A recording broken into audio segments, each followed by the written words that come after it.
Subscribe کریں، بیل کے نشان کو دبائیں یہ کیسے کی ویڈیو سب سے پہلے دیکھنے کے لیے۔ صدام حسین کو تختہ دار پر لٹکانے سے قبل امریکی فوجی کی آنکھوں میں آنسو کیوں جاری ہو گئے؟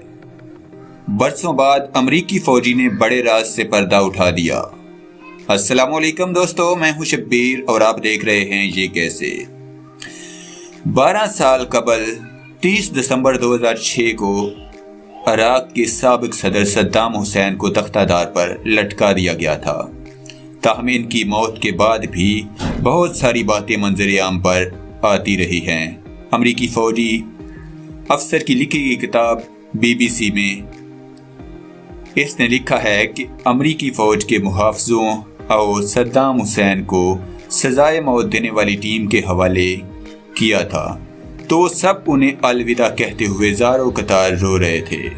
امریکی فوجی مصنف نے اپنی کتاب میں مزید لکھا کہ سابق صدر اور امریکی محافظوں کے درمیان دوستانہ تعلقات بن گئے تھے۔ صدام حسین ان کے ساتھ شفقت سے پیش آتے تھے اور امریکی فوجی بھی ان کا احترام کرتے تھے۔ صدام حسین نے ان میں ایک کی بیوی کے لیے قصیدہ تحریر کیا تھا۔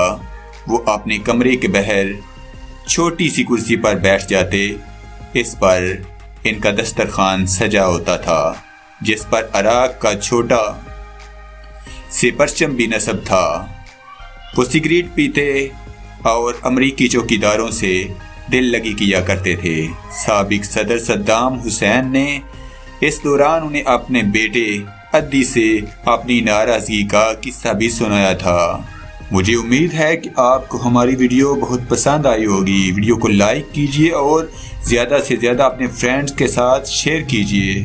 ہماری مزید ویڈیوز اور اپڈیٹس کے لیے ابھی سبسکرائب کیجیے اور دیکھتے رہیے یہ کیسے۔